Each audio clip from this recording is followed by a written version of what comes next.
ఉమ్మడి నల్గొండ జిల్లాను వర్షాలు వరదలు అతలాకుతలం చేశాయి. యాదాద్రి భువనగిరి జిల్లా ఆత్మకూరు, అడ్డగూడూరు, ఆలేరు మండలాల్లో వాగులు ఉప్పొంగాయి. మూసి ఉప్పొంగడంతో పలు మండలాల మధ్య రాకపోకలు నిలిచాయి. సూర్యాపేట, నల్గొండ జిల్లాలో పాఠశాలను వరద చుట్టుముట్టింది. దేవరకొండ, కొమ్మెపల్లి ప్రాంతాల్లోని గిరిజన గురుకుల బాలుర పాఠశాల నీట మునగడంతో నల్గొండ ఎస్పీ శరత్ చంద్ర పహార్, ఏఎస్పీ మౌనికలు తమ సిబ్బందితో స్వయంగా పాఠశాలకు వెళ్లి విద్యార్థులను సురక్షితంగా బయటకు తీసుకొచ్చారు.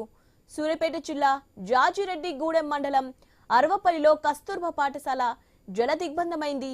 మూసి ప్రాజెక్టుకు వరద చేరడంతో అధికారులు 7 గేట్లను ఎత్తి నీటిని విడుదల చేశారు. యాదాద్రి జిల్లాలో బిక్కేరు వాగు ప్రమాదకరంగా ప్రవహిస్తోంది. కోరటికల్, మొరిపిరాల గ్రామాలకు రాకపోకలు నిలిచిపోయాయి. ముందు జాగ్రత్త చర్యగా రోడ్డుకి ఇరువైపులా బారికేడ్లు ఏర్పాట్లు చేశారు. రైట్, దీనికి సంబంధించి అప్డేట్స్ తెలుసుకుందాం. మా ప్రతినిధి కిరణ్ ఉన్నారు. కిరణ్, దీనికి సంబంధించి అప్డేట్స్ ఏంటి? శివాని, ఉమ్మడి నల్గొండ జిల్లాలో వర్షాలు తగ్గుముఖం పట్టినప్పటికీ వరదల ప్రభావం అయితే ఇంకా కొనసాగుతుంది. నిన్న కురిసినటువంటి భారీ వర్షం నేపథ్యంలో వాగులు, వంకలు పొంగిపొర్లాయి. దీంతో కొన్ని చోట్ల లోతట్టు ప్రాంతాలలో మొత్తం కూడా వరద నీరు చేరడంతో ఇళ్లలోకి వరద నీరు చేరింది. అక్కడక్కడ డిండి టు దేవరకొండ, అదేవిధంగా దేవరకొండ టు నల్గొండ హైవేపై వరద నీరు ప్రవహించినటువంటి నేపథ్యంలో ప్రయాణం అయితే ప్రమాదకరంగా మారింది. దీంతో రాకపోకలకు కూడా బ్రేక్ పడినటువంటి పరిస్థితి అయితే ఉంది.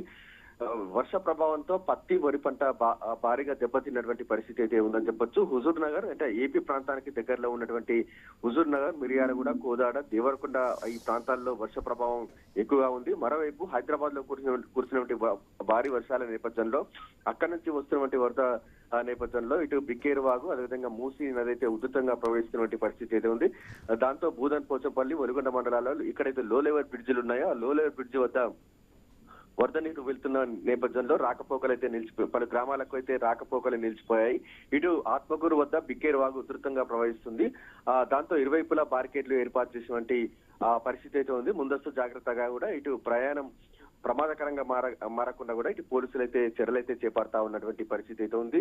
ఇటు నిన్న దేవరకొండ మండలం కొమ్మైపల్లి గ్రామానికి సంబంధించినటువంటి ఎస్సీ గురుకుల హాస్టల్లో వరద నీరు చేరినటువంటి నేపథ్యంలో అక్కడ ఉన్నటువంటి విద్యార్థులను మొత్తం కూడా సురక్షిత ప్రాంతాలకైతే చేర్చినటువంటి పరిస్థితి అయితే ఉంది. మొత్తానికైతే ఉమ్మడి నల్గొండ జిల్లా వ్యాప్తంగా వర్షాలు తగ్గినప్పటికీ కూడా వరదల ప్రభావం ఇంకా కొనసాగుతుందని చెప్పొచ్చు. Shivani, right, thank you.